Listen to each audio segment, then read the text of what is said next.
Meeting is now streaming live. It say now streaming live. No. Right? Okay. Don't blame unemployment. Okay. Yes. Yeah.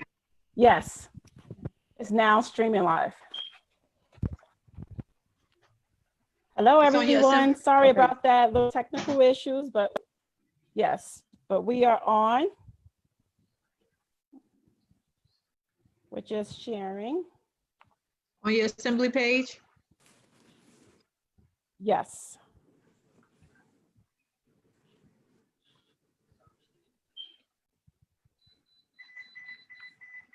Okay. Yes, I see us. I see us. So if y'all can if you want to share it, then we should be good to go because we are live.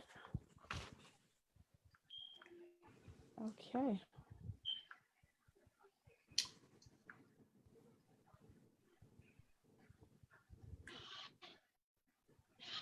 Okay, so good evening, everyone. Thank you so much for tuning in tonight. Sorry for the delay, but we are on, we are here, and we are ready. So tonight, we are going to be talking about navigating the current unemployment system. And we have a host of panelists that we are excited to have with us. So tonight we have Assemblyman Thomas P. Giblin. He is the Assemblyman from the 34th Legislative District. Then we also have the Assemblywoman, Eliana Pintor Marin. She's also the Budget Chair, and she is from LD 29. And our special guest, we have Commissioner Asaro-Angelo, and he is the Commissioner of the New Jersey Department of Labor and Workforce. So we are just going to jump in because we want to make sure that all of your questions are answered tonight. And there we go. Britt?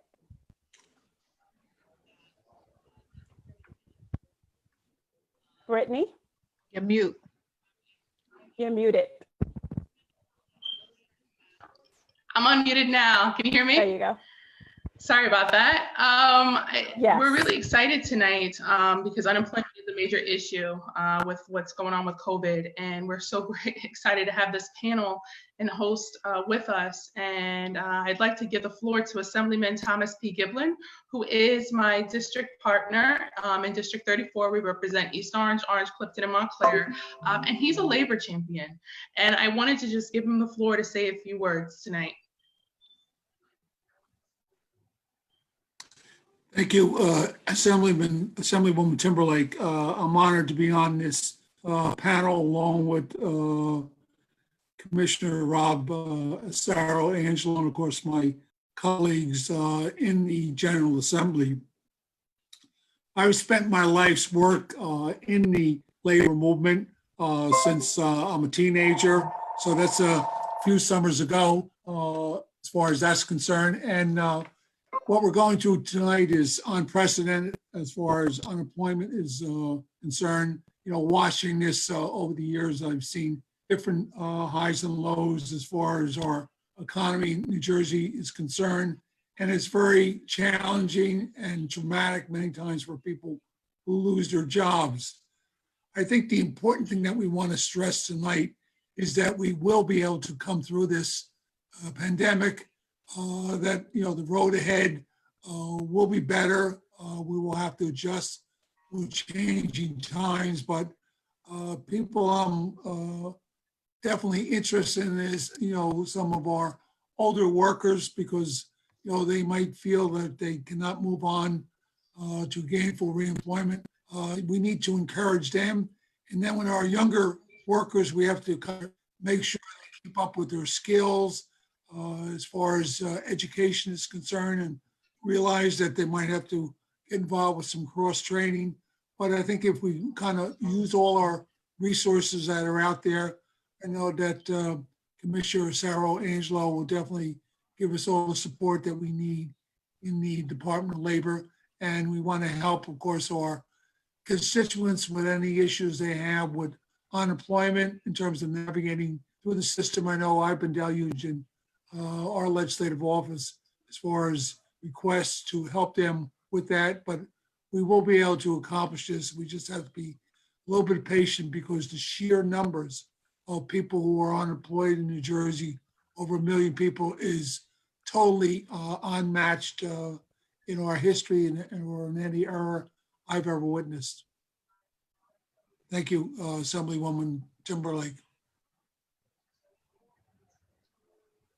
Thank you, sir. Thank you so much, Assemblyman. Thank you. Speight? Thank you. And before we go any further, I'm just happy to introduce my colleague, my district partner from Essex County, from Newark, Brick City, I always have to say, but also my budget chair. She used to also be be the president, and I was her vice chair of the school board. So none other than my assembly colleague, one of my friends and like family, Assemblywoman Pintor Marin. Okay, go ahead. I love you. Your mute is on. Okay. I love you too. Thank you so much, Shanique. I took it off. Thank you so much for having me be a part of this, obviously, with a giant like Tommy Giblin and you three queens. So thank you very much for inviting me to this. Commissioner, you're not one of the queens. So I just wanted to reiterate that we have to have a little bit of humor in this time. But I just want to say, obviously today, Assemblyman Giblin talked about something really important. We've reached over, 1 million claims, and that's really telling of what this crisis is all about. We went through a financial crisis, during the 2008, 2009, but really what this is and has been is unprecedented. It's actually very scary because when you talk about health, right, you can't have wealth, you can't have jobs, you can't have anything else attached to it if you don't have the health component. So to you, Commissioner, I cannot imagine what you have been going through. I know that it must be extremely frustrating because in our offices, we're trying to navigate and really trying to be that helping hand and hold people's hands in a place where, our offices have had people that are called that have never been on unemployment. So that should tell you something. When you're reaching at the point where you have people that have been working for 30 and 40 years and have never been on unemployment, don't even know where to start. We appreciate the fact that you have an open door access when it comes to us legislators and really devoted your team to make sure that they work with us. And I look forward to hearing some of the things that you have to say and some of the updates that you have to say, because just like you must be frustrated on one end, all of us are frustrated on the other end, because if our families and our constituents can't put food on the table, it's a problem, right? Because then it becomes a trickle-down problem. That's right. So I want to thank all the ladies for having me here today. Assemblyman Giblin, it's so wonderful to see you. And Commissioner, I think that the questions that we're going to be asking and talking about pretty much have been questions that you've seen and you've heard. But feel free to enlighten us on anything new that you have to add as well. So thank you. I love you too, Shanique. Thank you so much, Assemblywoman. And now, without further ado, we want to hand it over to the Commissioner. And Commissioner, we are patiently waiting to hear from you. We have a lot of people that are watching, people who are, have applied and they're waiting, and they want answers. And we are just so happy and delighted that you are here with us tonight, because we will hear it from you. So without further ado, thank you so much in advance for being here, and you can now take it away. Well, thank you for having me here today. 4 queens and a prince. I appreciate you giving me this audience, because it's really important that we be able to talk to folks wherever we can. That's something I talk about often in this job as commissioner, is that I'm not just worried about who I'm speaking to at a press conference or via email or some Twitter blast. I always want to do as many forms as possible to get our word out to as many constituents as possible, and more importantly, your constituents. So we talk big picture first. And I just want to be very clear that everything I'm saying here tonight about our progress, about the changes we're making, about the improvements we're trying to make, in no way diminishes the pain that someone is feeling if they have not received their benefits yet. So I want to try to talk about what's behind that Thank you for saying and what's that. coming forward. I mean, and it's very difficult. So I want to talk very strongly about the hard work being done in my department by a lot of your constituents, by the way, who work in your districts on these issues, getting benefits to your other constituents. Let's talk big picture. We have had 1 million claimants over the past 6 weeks, 1 million, which is a huge portion of the New Jersey workforce, which seems daunting and overwhelming, and it certainly has been. But the other most important part is that now more than 700,000 of those million are receiving benefits every single week, 700,000. Now, does that mean that we're not fighting every day for the remaining 300,000? Of course not. So let me just back up for a second. So basically, let's imagine this was a year ago in a regular, normal time. When you apply for unemployment benefits, you don't get your first check, if everything goes smoothly, to between 2 and 3 weeks. So in the past 2 weeks alone, we've had 155,000 claimants. So of that 300,000 that haven't received their benefits yet, half of them wouldn't have received them anyway. Again, I want to say, I feel like I need to keep saying this. So I'm seeing the comments, and it's the same comments I'm hearing every day. There are definitely folks out there who've been waiting 5 or 6 weeks, who haven't heard anything back from us or had a problem with their certification, and they're having trouble getting through on the phones. So I know none of this matters to that individual, that family. So like everybody know that writ large, the system is working for an overwhelming majority of the folks who are trying to claim benefits. In your districts alone, I'm looking at 15,000, 17,000, 13,000 of your constituents who are already receiving unemployment benefits of their regular UI benefit, plus the $600 bonus or supplement on top of that from the CARES Act. So there's, and in total for the state, we hit $1.9 billion this week, 1.9 billion. And to put that, I don't think there's any other federal or state program that's been able to put that much money into the pockets of working families in New Jersey like ours had. And so the point I'm trying to make there is not to make the folks who haven't got benefits feel better, but the point is that you will get them. If you are eligible, you will get them. The other thing I want to say is that not every single person is eligible for unemployment benefits. That's just the situation. It's how the law is written. It's a federal program. So folks who have been denied, it's not necessarily a mistake. They might be denied for valid reasons. There's an income threshold. You have to have a certain amount of earnings over a certain amount of time to be eligible for unemployment insurance. You've had to have not voluntarily quit your job.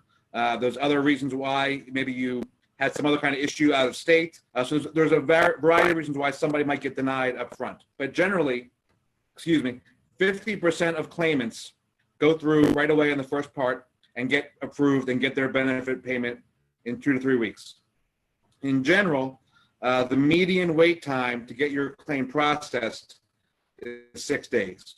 Now that's median. So of course there's outliers on each side of that median. And then from there, 97% get payment in 3 weeks.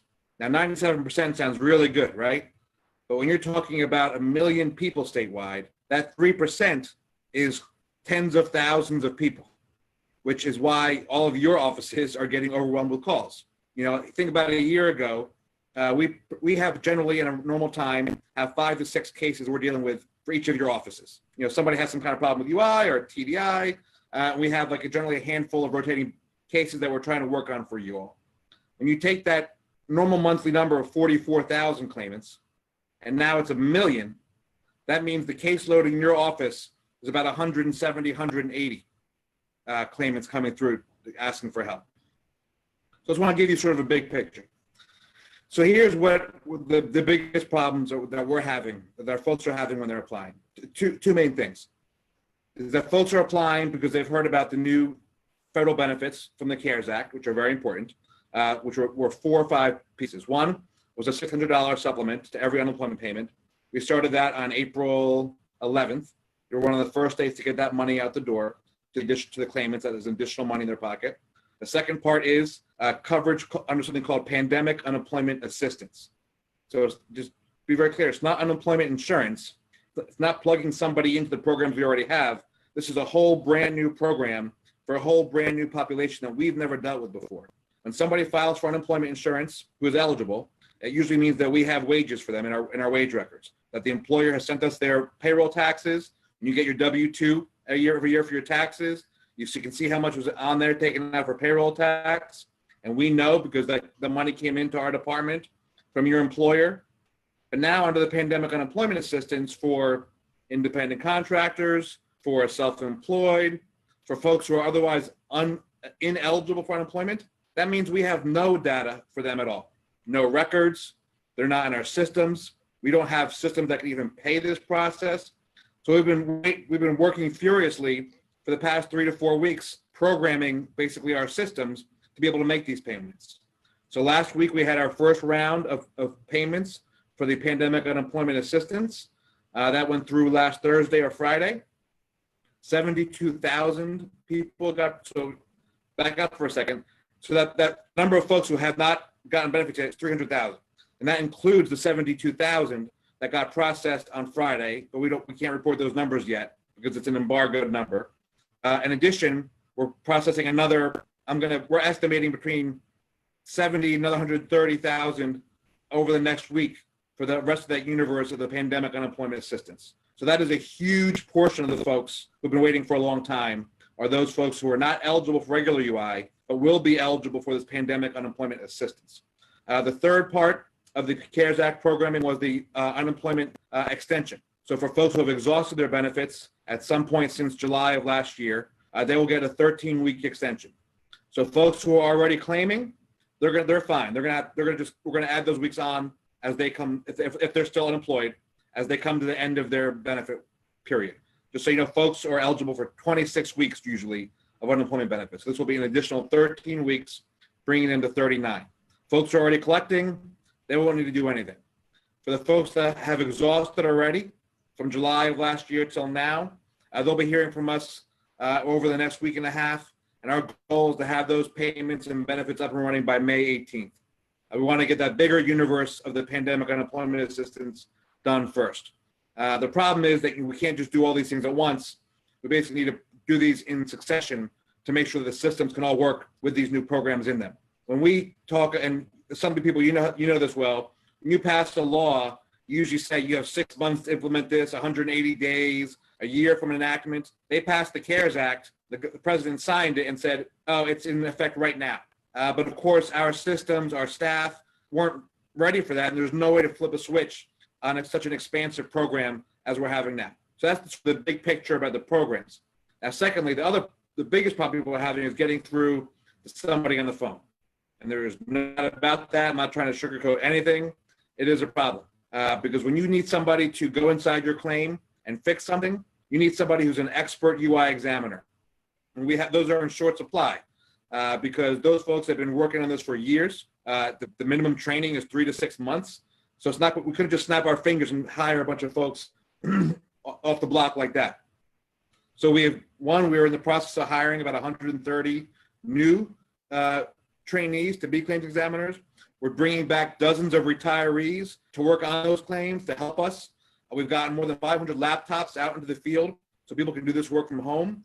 Because obviously our call centers are small, cramped places that are not safe in the current environment. And as you all know, I care more about my workers' safety than about just about anything else. So I gotta make sure that they're safe as well. So we're trying to bring as much technology to bear, but also I want to remind people that we are in a pandemic. We are in the middle of a disaster. And that is why things aren't as smooth as they normally are. But we are working tirelessly day and night, trying to communicate with folks as much as possible. And in the end, the biggest problem, quite frankly, is communication. Because most of the folks who are waiting, who can't get through, we're working on your claim. Your claim is going to get processed. We're probably going to do it behind the scenes, and you're just going to get an email one day. So even though you're getting a message that you have to talk to somebody, for the most part, we're manually or automatedly fixing those claims behind the scene. Now, again, I just want to remind, there are folks who have legitimate issues that have nothing to do with the current pandemic. Your employer might be saying you quit your job. Your benefits, your salary might not be enough to meet our threshold. So there are legitimate reasons why folks aren't eligible for unemployment. So that's why I put that aside. But we're working tirelessly to get everybody as much paid as quickly as possible. Like the governor says over and over again, and I repeat over and over again, anybody who's eligible for any benefit will get every last penny that they are eligible for. It is in our interest, it is in your interest, We're proud that we put $2 billion into the pockets of New Jersey workers during this crazy time. We talk a lot about flattening the curve for the healthcare society, for the healthcare aspect of this. We basically got hit with the top of the unflattened curve on March 16th. Basically, everything shut down and boom, and we had to be ready to respond. And we didn't have the staff to be able to be on the phone enough. We had a 1,600% increase in 1 week. That's 160 times the normal claims. There isn't an entity, agency, department, computer system anywhere that can deal with that kind of uptick in claims or any kind of input, quite frankly. So like I said, as of yesterday, we closed we're on our RFQ process for a call center to help us out. We're bringing in additional staff, and we're trying new technology. We have a chat bot going online tomorrow, because even though we need those claim specialists to deal with someone's claim, they're being overwhelmed with questions that can be answered on our website or with general FAQs. So we're trying to do whatever we can to get people who have questions about their claim be able to get through and keep the general questions off of there. So I'm going to stop there. I know I see a lot of questions in the chat already. So I'll be very clear. It's very hard to talk about one individual's claim or claim problem because there could be 1,000 different reasons why somebody might not have been eligible for a claim yet, or has not heard back, or has been sent for an appointment later down the road for an adjudication. But I'm happy to take all your questions, Assemblywoman and Assemblyman. And thank you for having me here tonight. Thank you for being such ardent supporters of the workers in your district. Brett, you want to, who's going? Brett? Okay. Thank you so much, Commissioner. Thank you for your transparency and for letting us know what the issues and the challenges have been. We do know that no one foresaw the pandemic, and no one in New Jersey saw the pandemic being what it would be, and therefore our systems and some of those that are even archaic technology simply aren't able to keep up with it, in addition to the shortage on staff that you mentioned. But as three hosts, we just wanted to be in solidarity with our constituents. And in doing that, we did want to just share a few little stories from some constituents that we represent. So this is from District 34, because some people have not heard back, although they have gone through the process.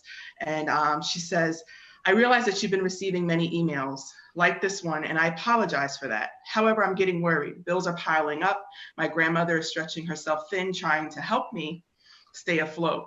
I had to use my security deposit to pay rent this month, and groceries have definitely fluctuated in price since this all began. I don't know how I'm going to feed my children. I'm desperately in need of some assistance and have been in need since March. Other people I know have received their benefits, and that is after they applied. That is when they applied after me.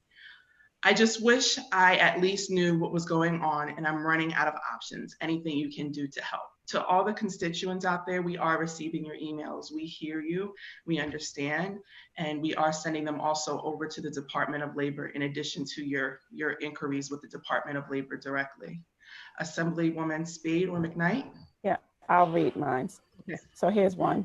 I am in desperate need of an extension on my unemployment claim.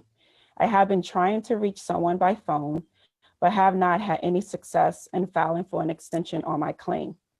My funds have exhausted and I'm lost at what I need to do. I have been still claiming weekly benefits, but have not received anything. I also tried to file a new claim and a message prompted saying I could not because I have an open claim. Is there any way possible for someone to help me with this? I'm a single mom and my landlord is still applying ridiculous fees to my rent. Below, I have listed my information. Speight. Thank you. Mine is not a story. I have several stories. Of the commissioner, Go ahead. a chance. Okay, I have several stories, but for me is more so, and for our constituents is the process, because the thing is, if they fill out something wrong, or if it's saying zero balance, or it's just so many issues in when they filling out this application. And I understand that, you know, we had so many people apply, but when they run into these issues and filling out that question wrong, or whatever the case may be, or if it's zero balance, what is that? What do that zero balance mean? So if you can specify the process and like the timelines for certain things or the extensions or how this whole process takes place so people can understand. And right now, and I understand we say patience, but right now I can't say patience when children are hungry or they hungry right now. That's hard for me to even say. So if we can just explain to them the process so they can get clarity and how this all works. And I know each district that's on here, everybody, we all have different stories. So I can't even imagine what's going on in everyone's district because we all experiencing the same thing. So explaining the process to all of us would be very helpful so we can help our constituents out even more. Yes. And I know it's so many Ready to go different. now? Timberlake, Go ahead, Assemblyman Giblin.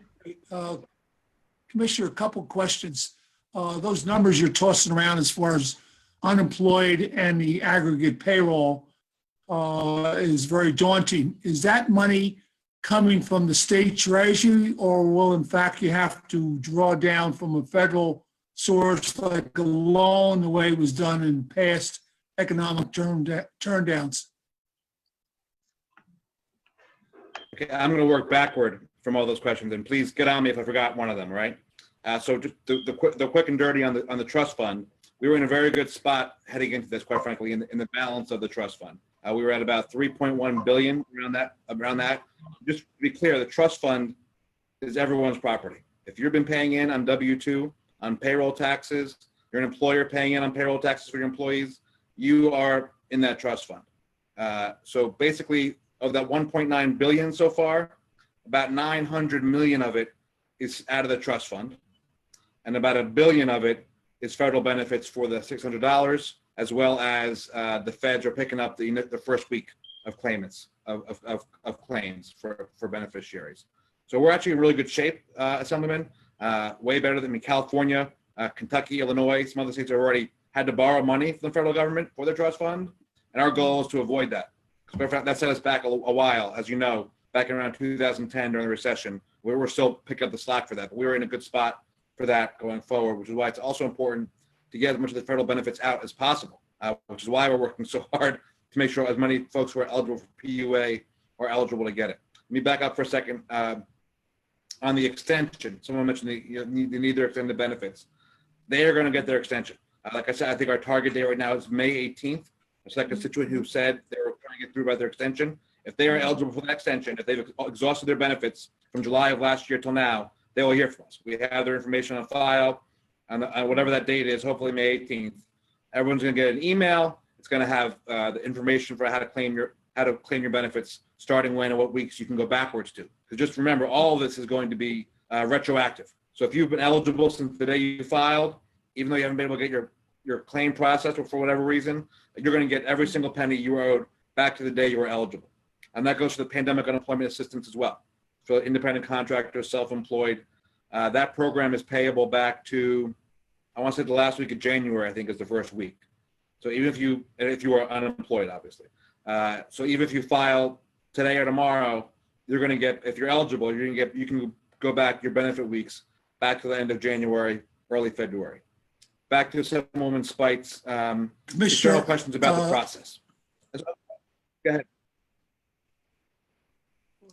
Commissioner, the $600 that you're getting extra, is that only good for the 13 weeks, or will it go the whole length if you get an extension like 39 weeks? That is only through the end of July. It has nothing to do with the extension or anything else. The $600 supplement, which is called the Federal Pandemic Unemployment Compensation, FPUC, is payable for any weeks you have unemployment from the week ending April 4th, whatever that first week of April was, through the last week of July. And so basically, let's say you certify your claim on a Friday, you usually get paid the next Wednesday or Thursday, whatever it is. That $600 will hit your account a few days after that. So that it doesn't come in the same chunk, it comes in a few days after. So theoretically or technically, the last $600 payment will be hitting folks' accounts August 11th, or whatever it is, because it goes through that last week of July for eligibility. But let me get back to the process. Do you see a need for, Do you see a need for new technology? I'm sure you talked to other states, New York, Pennsylvania. Are they facing the same tsunami that we're facing in terms of claimants? You think we're going to have to invest some money in new technology and hardware? No doubt about that. Other states are facing the same problems we're having. It doesn't make our residents feel any better, but we're in the upper percentile of states being able to get their benefits out quickly to claimants. In Florida, their whole system crashed on day one and has not gotten back up. They are taking paper claims only now in Florida, last I checked, meaning folks have to go somewhere in person, putting their health at risk. And as of last week, the whole state of Florida, which is however many times bigger than New Jersey, had only paid about 60,000 claims. And we're at 700,000 this week in New Jersey. New York, Pennsylvania, all my colleagues are going through the same thing. Now, when we talk about technology, I'm hoping that this issue, which is an issue in every single state is having, and it doesn't make me feel better. That's just what the case is. This federal unemployment system is broken because there has not been a federal investment in the technology and in the systems. And while it might be great to say, oh, we as a state should take care of it ourselves, the rules and regs that surround the unemployment system federally make it almost impossible for us to update our systems into something that's user-friendly, because there's so many different factors and rules that we need to follow. We have to keep information back from the 60s and 70s and beyond that in our systems for people's claim filings, which is ridiculous. So I'm hoping that because of the attention being paid nationwide on unemployment, that there will finally be a federal answer. A couple of years ago, Pennsylvania spent $200 million to update their UI technology. I know Chairwoman Marin has heard me say this at budget meetings before. They got a scanner out of it. It just fell apart. It did not work after spending $200 million. The fact that every state has a different set of systems and programs, even though we're all administering the same federal program, makes absolutely no sense. It'd be like having a different IRS tax filing program in every state. So I'm hoping that the attention, even though it's negative, obviously, on this issue will lead to a federal response. It's something I'm talking about with our congressman all the time, that once we get through this pandemic, once everybody is healthy, we can't upgrade the systems now because there's such a load on them that would just further delay what's going on. But that hopefully when this is all said and done, that this will be a top priority of whoever's president, whoever's in Congress, no matter what party they're from, to realize that unemployment is not a political issue. Everyone is unemployed right now, a huge across the country, and that we need to have systems that work and are responsive to them. Back to Assemblywoman Speight's questions before about the system itself. Like I said, 50% of claims, well, let me back up. 92% of claims come in online, which is great, which makes everything much easier for everybody involved. Around after Sandy, we were around 70%. If we were at 70% only online right now, we'd be in a much worse situation. But because the upgrades we have made to the system to make it more user-friendly has brought us up to about 92% online filings.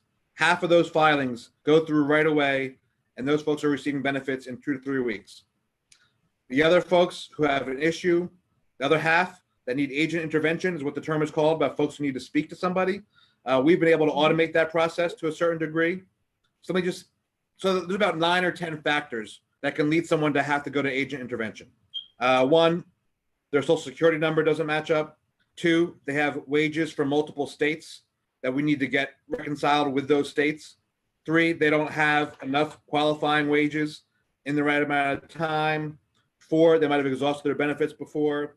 5, their employer might be contesting. So anybody who has just one of those reasons, we've automated the process to basically push them through. And quite frankly, our federal overseers at USDOL, they would not be very happy if they knew that we were doing that. But we're doing that anyway, because we know that we're under such a crunch. So about 60% of the folks who normally would need to speak to an agent are being processed automatically right through the system to find out if they're eligible or not. The folks that we cannot automate are folks that have more than one of those factors being a problem, who have multi-state wage.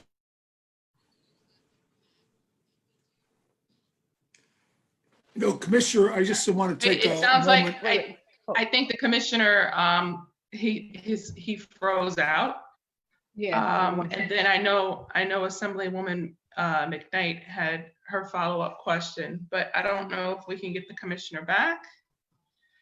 Yeah. Hold on. He's gonna have to come back in because It's got to come back in. Oh, Well, yeah, Department of Labor, we know that there are also people on this from the Department of Labor, from his office. And we thank them for being a part as well. Maybe you can reach out to the commissioner to ask him to log back in because we still have some questions. from, Assemblywoman, we have reached out to constituents him. and that of our own. yeah. Thank you. Thank you Sorry so for much. technical And thank you all also for your hard work. We know that everyone is overwhelmed right now. We know you guys are working so incredibly hard, you know, but we just have to really get the answer about the process to the constituents who have been waiting to no avail and are on their last dime, and many of them have even spent that. So, Hey, Britt, also you know. before we get to, and I'm sorry, Angela, before I cut you off, because he was talking about people that, you know, Okay. call in and need kind of help moving forward with their applications. I just want to ask him about the bilingual situation, which I'm sure some of your offices are having as well. Gotcha. Yeah. So I hope to get And him there. put your questions in the comment section. I know we Yeah, have a question absolutely. about the $600. Is it going to be taxable or not? Hi, Elena. We'll ask that question too. Right. I think he's logging back in. I just saw something. He's logged And the back commission in. back on. Before he come back, Yeah, there was a power. yeah, Again, to just- everyone that's watching, we do apologize. Yeah, he lost power. He's coming back in, which is great.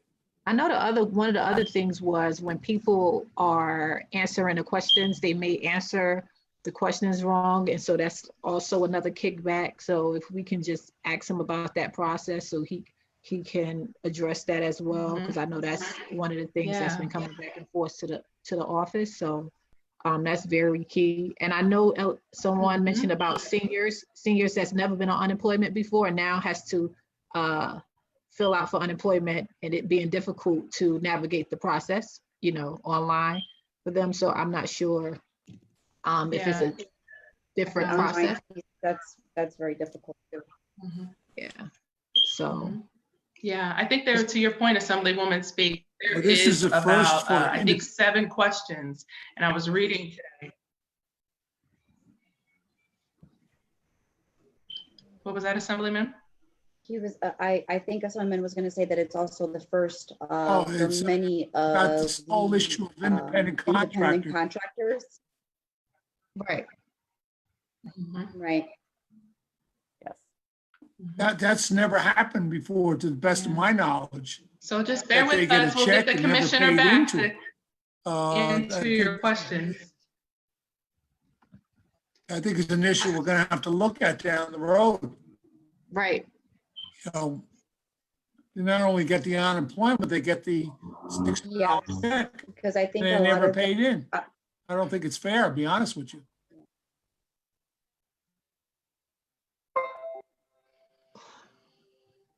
no, and I think Assemblyman, you're on a good point, because I don't think a lot of them are even aware of how that even works. They kind of just got into the business and have done it Right. for so many years and never really realized that they had to contribute.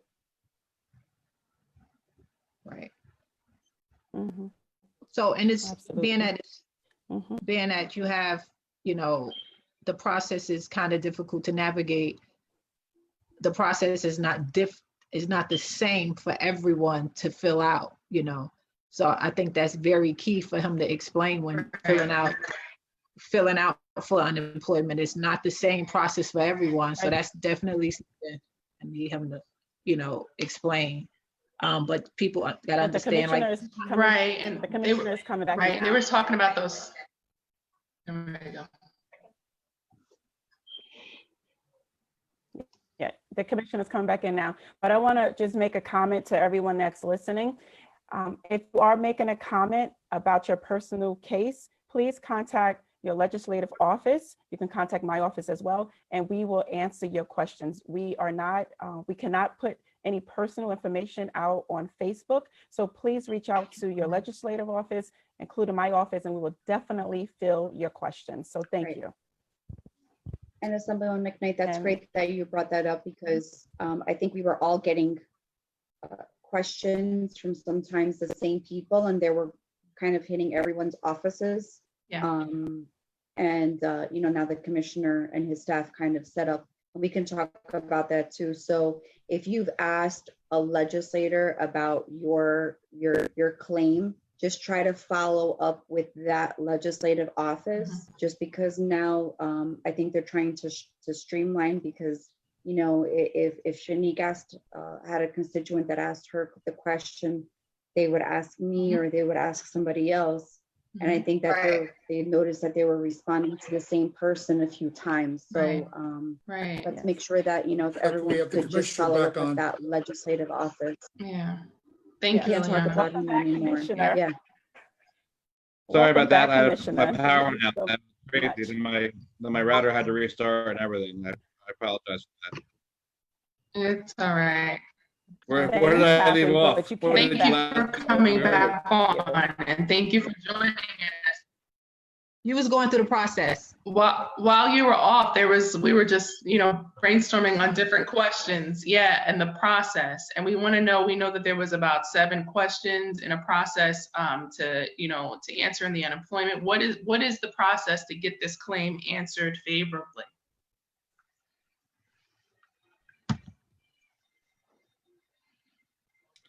Well, again, this is the problem with this Commissioner, stuff. can There's you hear not us? one answer for all these different problems. I mean, there's different things. Do you have? Okay. Mhm.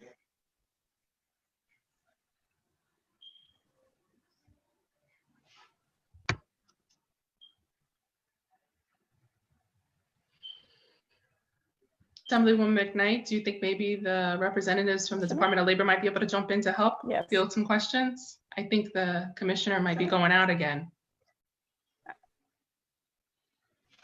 Yes. We can hear him now. He's back. I hear you all fine. He's Commissioner? back.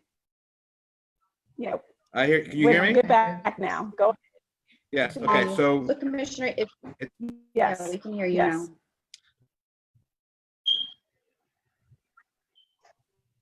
I'm sorry, I don't know what's going on with my internet. It was fine before. Basically, the process is different for every kind of problem that somebody has, which doesn't make it easy. So if you have an employer who's contesting the fact that you were laid off, you have to have an adjudication with them, we have to reach out to them. We have a process called e-adjudication, which we use to verify with employers that they can use to contest the fact that they might say you quit or whatever it was. Or something else is wrong with your unemployment claim. We verified that with them. There might be an issue where we don't have enough wages for you. So we ask your employer and you to submit, whether it be a W-2 or pay stubs or some other kind of payroll proof.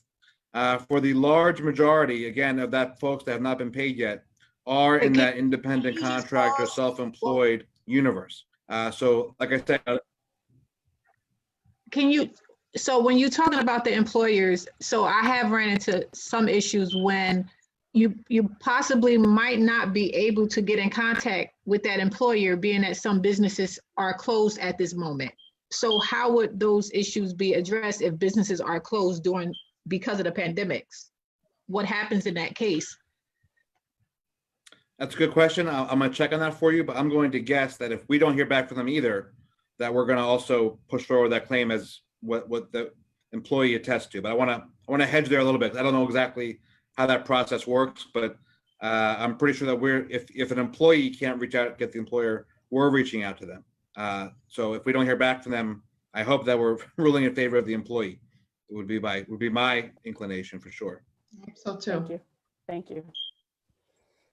Commissioner, I know that when you were answering Assemblywoman Speight's questions, I just have something. Obviously, my district, along with some of the other districts, we're getting a lot of people that have never filed for unemployment before. some that are obviously not very computer savvy, right? So therefore they're having issues with not only kind of the claim, right? Because they've filled out something wrong, but just even getting the process started. My office has had to really like walk some people through it. And then on the other side of that is we also deal with a lot of constituents that are bilingual, and they really don't know how to navigate the system. Is there maybe something set in place that, you know, our offices would be able to receive for those claimants that don't really speak English as well, but obviously are in the process of applying for unemployment?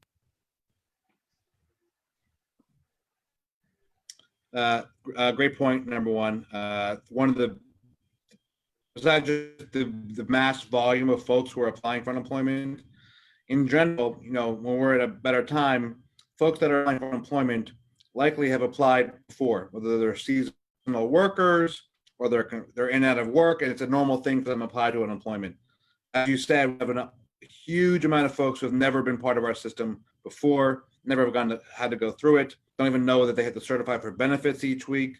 So this has been a massive education process for us, even for the claimants who get through and are approved. So when you talk about folks who are having computer literacy issues, language issues, that just is another barrier for us. And I really appreciate all the work being done in your offices to sort of be our frontline workers on this front. I know that our materials on the website are in multiple languages. I think last I saw, we had like 9 different languages for some of our forms. But clearly, if you need help with that front, let us know, because I think that we need to do whatever we can to educate consumers. I mean, the other big problem is that all of our in-person UI centers are closed for COVID reasons, to protect, one, our workers, but also more importantly, to protect claimants. If you saw the lines of folks in Florida lining up for claims, I'm sure half of them left there with COVID. They were so packed, so tight. We will be opening up again one day in person, but it's not going to be anytime soon. So that's why we really appreciate your help on getting folks through their process. Well, I know it might not help folks who are technologically behind. We are starting with a chat bot that Google created for us tomorrow. And while that might sound like, oh, it's just another bell and whistle, we have so much information on our website about some of the things you're asking about, but it's hard to even know what you're asking for sometimes. How do you know what link to go to? How do you know what I don't even know what question I need to ask to get the answer I need. So this intuitive technology that Google has built with us will be a big help, not just for our claimants, but hopefully for your offices as well. Because as you know, we've sent out a gajillion press releases and info packets, and it's overwhelming.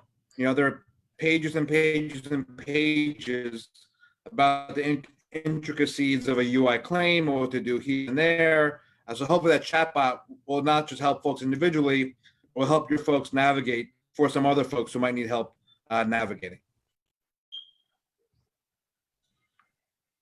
Commissioner, thank you so much. Can you explain the difference between PUA and PUC?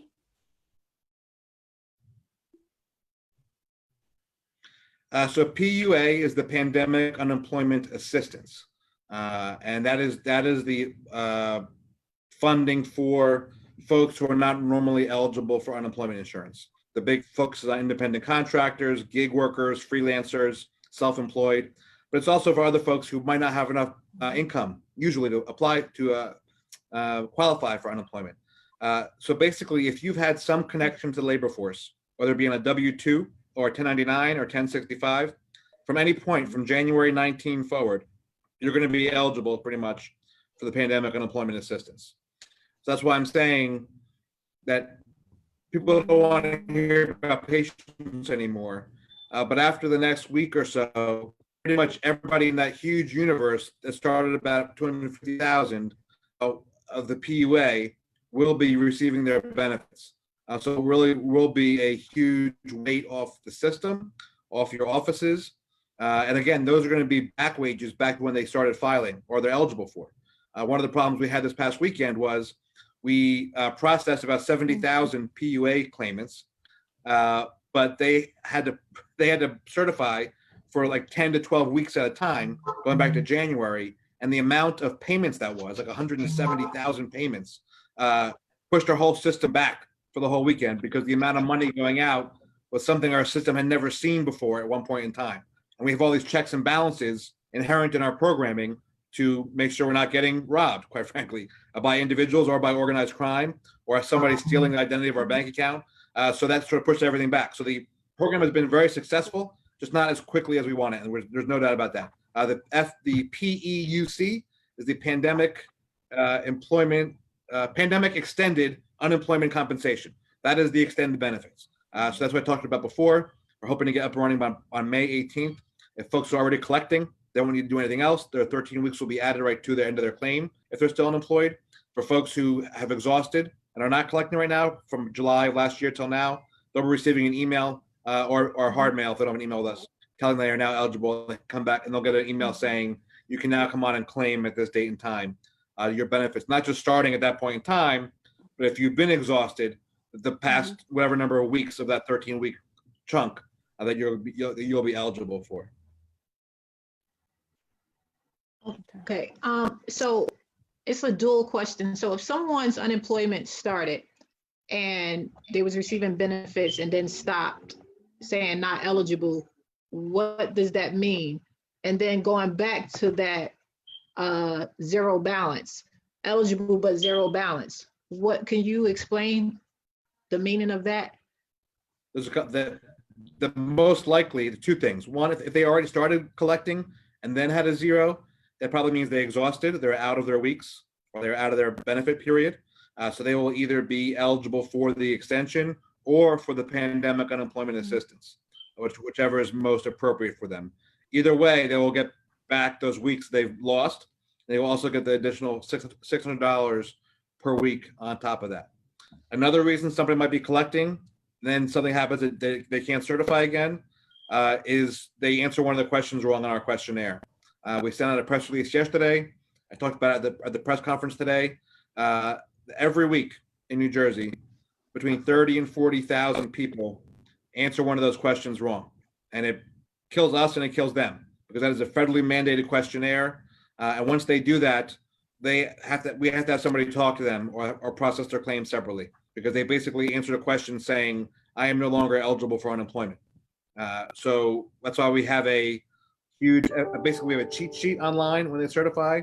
Now we're taking it a step further. Starting tomorrow, when they go to certify, they can't even certify until they've clicked a box proving that they've read the cheat sheet, essentially. And it's very important that they answer these questions the right way. Because again, this is a federal program. Go ahead. So those questions, that's like one of the biggest things. When it comes to those questions, is it any way, because I guess that slows the process down, like when they're doing this application, is there any way that the application could stop while they're right there doing it, basically showing them or highlighting or a red line, a flash that you're answering this question wrong so they would know instead of the application going through, then to get rejected and now the process is going to take another 2 weeks because of that question that's answered wrong. Is there any way that they can get a flash, know that this question is wrong? Because that's a big thing, these questions. Unfortunately, like I said before, this unemployment is a federal program, and we're just helping administer it. And I think we were going above and beyond, do whatever we can to have folks have the right answers in their hand. We tell them up front, please have this window open so you can read along, print this up, have it with you. But in the end, this is a partially federally funded program on the administrative side, but the federal law basically rules what we do with unemployment. And the worst thing that can happen is that we get declared out of compliance and we need to give all this money back, take it out of people's hands, number one. And I was telling a reporter this today that, I used to work for the U.S. Department of Labor. And I always thought it was sort of silly. We like send some letter like, oh, you're in trouble. And then we send another letter and another letter. So normally I would say, oh, I don't care. What's going to happen? I'm going to get a letter. But right now with the CARES funding, which is going to be billions upon billions of dollars for our state employed residents, if we mess up, they could stop that funding or they could have us give it back. So the risk is way higher than just getting a letter. So while I would love to I would love to have, they don't have to answer any questions. They would just pay the benefits, believe me. If I could do that, I would. But we are a federally funded and federally overseen program. And if we mess that up, we're going to lose billions of dollars for the workers who we're trying to help. That's why we're trying to go above and beyond getting the word out and spreading the word about that questionnaire process, so we avoid those problems up front. We don't want to deal with them on the back end. And again, I know that it's been a while that people haven't gotten their benefits. When you think about it, we've only been dealing with this. We've only been paying COVID benefits for 5 weeks. Because if you applied that first week, you weren't eligible to get payment really for that yet until early April. So we've been paying for 5 weeks. So the length of time that we've been in this, over time, as we go further along, that process is going to get smoother and easier for folks because more people will be coming online and being part of this UI process that haven't been before. So while I am heartbroken that folks don't have their money yet, one, they're going to get it, and two, the absolute crush that your offices are getting of complaints and issues are going to go down precipitously as we go along and people get more used to this process. Commissioner, I have another question. It's a common question that we normally get. The current status says claim not payable at this time. Can you explain that? That is what happens when they certify and they answer one of the questions wrong. Or if they are going to certify and they also, for some reason, opened up another claim. A lot of this is about education because people go on and try to open another claim rather than certify. So they go through the certification process, but they've already opened a second claim. That's an automatic that so we think someone's trying to steal your identity. And a lot of these roadblocks that people are having were set up to protect claimants. We've had a lot of problems with the UI fraud in the past, and not like people are trying, like individuals are trying to get unemployment when they don't deserve it. There's like organized crime and folks whose whole job is to go and take money from our system, and they do it by copying someone else's identity. We deal with every day. We get dozens of these attempts. Somebody will call us and say, "Hey, I got this letter from you about my unemployment. I'm working. I haven't filed for unemployment." So that's something that's going on all the time. So a lot of these problems that people are having really are there to protect them and their bank accounts, quite frankly. So Commissioner, I just want to be clear. So some people who might have been frustration that didn't hear anything back at all from unemployment, they might have thought it didn't go through and they did it again a second time, it could potentially get flagged in the system as being identity theft fraud, which then delays the process even longer. Is that what I'm hearing you say? That is certainly potential. Okay. That is not every single case. I just want to make sure everybody knows that. So in your yes. Okay. Eliana, I think. Yes. Okay. So in your somebody's been on disability, real quick, like so on that front, and make sure that you don't.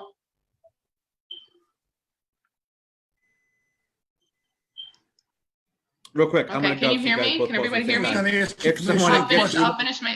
I'll finish my sentence, which was just make sure that you do not apply twice in your frustration. Don't do that because you just heard what the commissioner said. And then we had another one from they want to know about people who were prior to COVID. If you were already collecting unemployment benefits and you reached your 13-week mark, what happens to people who were like that and then COVID hit? And obviously the job market is not what we're used to the job market being. So for those people who had hit that 13-week mark, were the benefits automatically extended? Yes, they're going to be hearing from us at some point before May 18th. That universe right now in New Jersey is about 70-something thousand. Statewide, not of folks who still need to collect necessarily. That's the universe of folks who have exhausted since July of last year. Now, obviously, a large majority might still be working. Who knows? But that's the universe that will be getting an email or a mail from us over the next week and a half or so. That'll be saying to them, "Okay, you're in this universe of folks who've exhausted. You're now eligible for the PEUC, the Pandemic Extended Unemployment Compensation. And here's what you got to do. Go online and certify or reopen your claim, whatever the instructions are going to be." So those folks will be hearing from us in the next 11 to 13 days.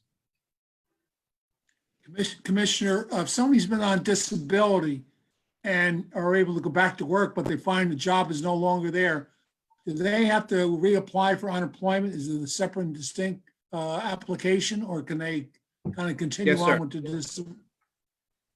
No, I mean, well, listen, if they're still disabled and they're still eligible for TDI, they can still collect TDI if they have benefits left on that. But if they need to now be file an unemployment claim, that is a different process. I mean, you have to go in and apply for unemployment.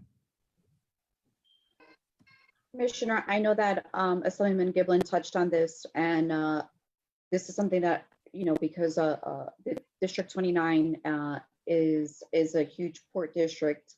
With the, I think my understanding is I think your office has been working on the quote unquote gig employees, right? Right. Can you give us a timeline more or less on where some of those, which are pretty much like all independent contractors, when are you Hold on. We think we should be finalizing getting all those payments out by the end of next week or the Monday the week after. We've gotten 70,000 out of the total universe of about 230,000 last Friday. A bunch are going out over this weekend from tonight until Saturday, and then the third round of folks will be going out hopefully late next week. And just so you know, so they're broken up not by when they filed, but by how we have information on them. If they had some W-2 earnings that we had records of, they were in that first group that went out last week. If we have records from Treasury on them, so they filed 1099s or 1065s in the state, they're in that second group that's going now. That third group is going to be folks we don't have any records of, we don't have a proof of connection to the labor force since January of last year, whether through Treasury or in our own records. This is the problem with this new universe for us. We don't have their filings. Luckily, thanks to the law you guys helped pass earlier this year, we can share data with Treasury. So a lot of the stuff that we're able to get is from Treasury, but not every single person files with our state Treasury for a multiple reasons. They might not earn enough money. They might do a joint federal filing that goes right to the IRS that we don't have vision on. But that third group of folks is going to be getting processed. I'm hopeful for late next week. Thank you. Commissioner, I have a question for you. As legislators, Great. what can we do to help you, help our constituents? Hire everybody. How's your budget these days? Honestly, just get them the information. Do whatever you can to help them get information from the site before they go online, which is a big piece. I know it sounds repetitive, but we're still getting so many problems with folks. When that's not just answering questions. We have 5,000 people a week who put in the wrong direct deposit information for their own bank account. So I would advise them to treat it like it's your final exam or midterm. Go back and check your work while you're there doing it, because so many of the claims that we have coming from your offices and everywhere else are things that are avoidable. So I would just say, be careful in your application. Be patient. I know you've said that 1,000 times already, but as far as being helpful, you're already doing so much to help us because we have limited amount of folks who could be working on. Our funding for UI staff is based on our unemployment rate, which is a federal number. So going into this, we had some of the lowest unemployment rate in New Jersey history, and then boom, all of a sudden we had the highest. And obviously the funding and the bodies, we can't clone UI claim employees. So the work that you're doing already has been a huge, tremendous help, not just for us, but for all your constituents and all the workers in New Jersey. We really appreciate that. Is he? Thank you, Commissioner. Eliana, you have any more questions? Britt, you good? I just want to say, obvious, yeah, I mean, just before we kind of close off, I just want to say that, you know, I don't even want to talk about your budget come September. We're going to have to do I think your office has recognized this throughout the years. You know, we've talked about it every single time you come before budget, which is really your system, right? You're one of those departments that really has the majority of your funding is through the federal government. And I think that obviously not just the state of New Jersey, but for other states, you know, your department has been one of those that's so critical, and yet you're working off of mainframes that are, from the 70s. And that's a little bit scary to all of us here, because God forbid that something happens, our constituents cannot get paid, and that's a big problem. So I think that moving forward, we need to have some serious conversations. And I know you've been kind of doing that work way before that this pandemic hit, but I think that those conversations need to come to light once again. When you talk about your systems and how important it is to make sure that people are serviced. Thank you. Thank you. So we are coming to a close. I want Assembly. to just take the quick minute to thank our staff too. Just one question of the commissioner before he concludes. Thank you. Thank you. Commissioner Angelo, do you see a training component coming into fruition with the department? In the past, you had the responsibility, I'm talking about the department, with overseeing training programs, but with all the people being displaced, do you see any program like that on the horizon that you might have the responsibility for?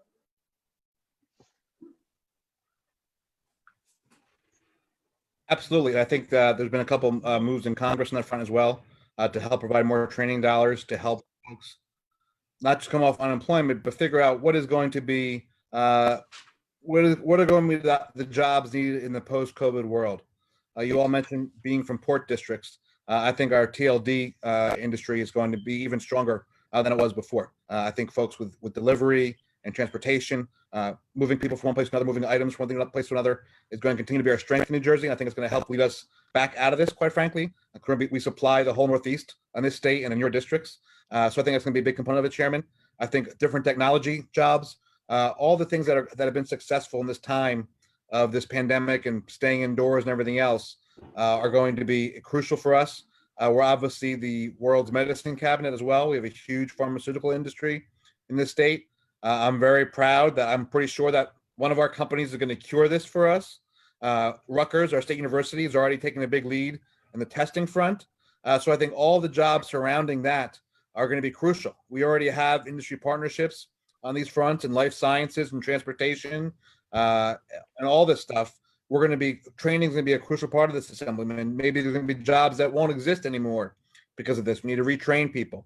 Obviously, all know how big I am on apprenticeship. I think it's going to be a crucial part of this. At some point, we're going to have a testing regime and contact tracers through the state. And I am sure that that's going to be training dollars that come out of this department through national disaster grants coming from U.S. Department of Labor.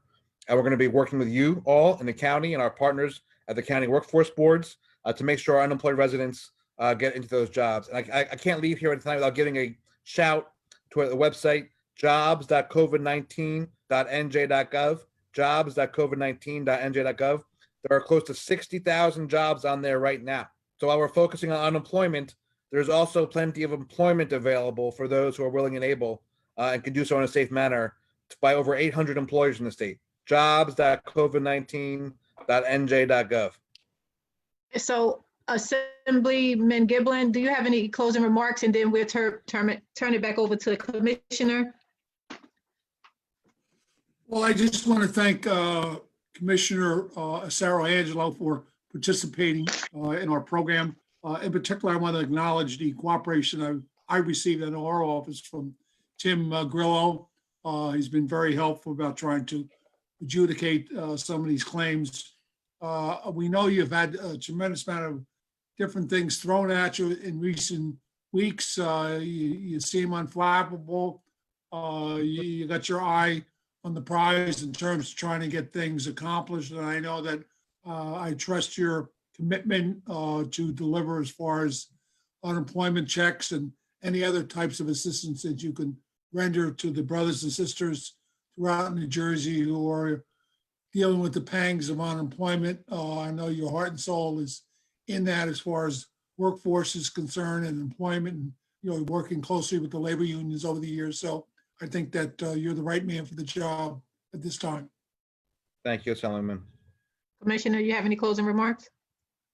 I just want to say thank you to all of you. Like I said before, not only do I appreciate the work you're doing in your districts, Literally, I know that you and your staff have become part of our staff because you're all dealing with the unemployment claims all day long. And in some ways, I want to apologize for that because there are so many. But quite frankly, the number, I just want folks to focus on the fact that close to 75% of the folks who have put a claim in have received benefits in your districts. And that 25% includes folks who aren't eligible anyway, folks who have not received their benefits yet because they filed in the past 2 or 3 weeks, and folks who are going to be part of the PUA universe. So while overall there's a lot of negativity around this, one, the system is working. We've all paid into this. 700,000 New Jerseyans are collecting their unemployment benefits that are here for them at this time in need. And we're doing everything we can to focus on the folks who have not yet gotten those benefits every second of every day, pretty much every second of every night as well, through our UI and DIT and information technology staff. So thank you for being our partners and being our voice and come out with any problems you're having, any suggestions. And quite frankly, this feedback loop is very important because every day I hear about some kind of new issue that we hadn't thought about before, we hadn't even heard about before. So while we're getting overwhelmed with claims and calls, it is a real-time feedback loop for us about things that we need to fix. And this call just gave us some more things that we need to work on. And I appreciate, honestly, Assemblywoman Speight, I'm going to look into that thing about having some kind of red mark come up when you're doing the questions real time. But I do think that might be crossing the line with our USDOL overseers, but I'm always happy to push that line. So I'll find out an answer for you. Okay, thank you. Assemblywoman Pintor, Marin, you have any closing remarks? No, I obviously, I already said it. You know, Commissioner, you know, we get pounded on. As you know, we translate our frustration sometimes to you and your department. You know, we understand. It's just that when we hear heart-wrenching stories every day, either by email, either by phone calls, or people on the street, you'd be surprised. You know, it's very sad because this is something that's really touched everyone at a deep personal level. So I just want to say, you know, motivate your workers and let them know that we appreciate it, and their speediness is really appreciated on our end as well. So thank you for working with us in our offices. Thank you. Timberlake. I just want to let all the constituents know that we are here for you, and we are receiving your information and trying to help as much as possible. Thank you to the Department of Labor for working in overtime like you are. There are still so many people who are in need, as was already stated. And maybe there's something that can be done in addition to the red marks where people can, since they're listing their email address and their phone number, if there's maybe a duplicate in the system, just give them a call so that it doesn't get delayed any further. We hear you, we feel you, we are here with you. And, you know, I definitely do not want to log off without saying thank you to my own staff. Medina Muhammad, I have to shout you out, my chief of staff by name, because she's been handling hundreds of claims, as has the office staff in Assemblyman Giblin's office for District 34 too, all working in collaboration to try to get constituents' needs answered as soon as possible. And thank you so much, Commissioner, for being here, because so many people are in need and they really needed to hear directly from you about what was going on, because people are reaching desperation, and patience is very hard to tell people to have. So thank you so much, people. Why you have to say that, Timberlake? Because now we all have to shout out our office staff. We ought to. I had to remind Medina to step away and breathe just for a second, you know, a few times a day, because hundreds and hundreds of claims, and you know, we care very deeply about each and every single one of them, and we have to remember also self-care, but we are working extremely hard for you. Absolutely. So go ahead and give the shout out, Eliana. Go ahead. David, Chris, thank you very much. Lily's on maternity leave, so she could not have picked a better timing. So I just want to say thank you to my staff, and Shanique, you know, it's a great, and no disrespect to the other legislative districts that are on here, you know, working with the District 29 between Shanique and Senator Ruiz, you know, we're a great team in making sure that our legislative district is really covered. So thank you. Thank you.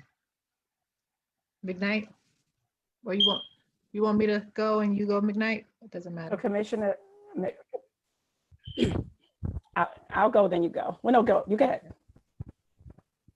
Well, it's just so many people. Go ahead, It's Speight. been texting me since I've been on live. So first, just thank you, Commissioner, for doing such a great job. And Assemblyman Giblin, y'all can't forget our historian that's here tonight. He's just an historian. He's been doing such a great job.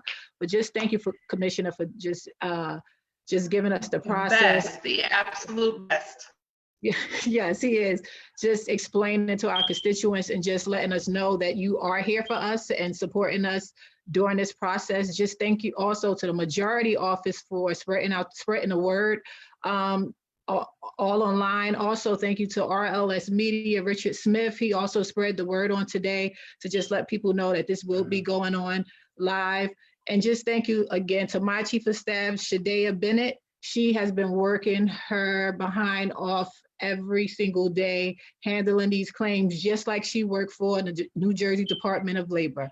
So I'm grateful. I'm grateful for my legislative colleagues and just to the constituents out there and to families and friends. We are all in this together. We will get through this. We are New Jersey strong. So please make sure you just take care of yourself and just God bless you. And just, we are here for you. If you have any other questions, just make sure you email them or email our offices or do the, you can actually text us now.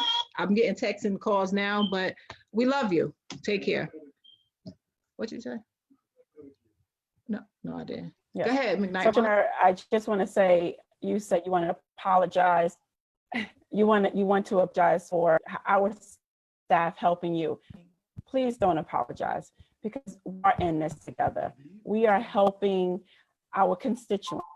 So if it's 10 of our team members, 20, 100, whatever you need, we are here for you. And to all the constituents that are listening, thank you so much for tuning in. And I pray that you got a piece of information that you need. You heard the commissioner say that claims are being filed and they are being paid, and continue to reach out to all our offices. And I want to give a huge shout out to my Chief of Staff, Regina Apollon, for filling out calls and filling out emails. And like Eliana said, I see people out in the streets. I get text messages. I got a few just before this call tonight. So thank you so much. We are here. We are in this together. God bless everyone, and stay tuned for next Thursday at 7:30 because we will have another awesome panel on another topic in regards to dealing with something during the corona. So thank you, everyone, and have a blessed night. Good night. All right.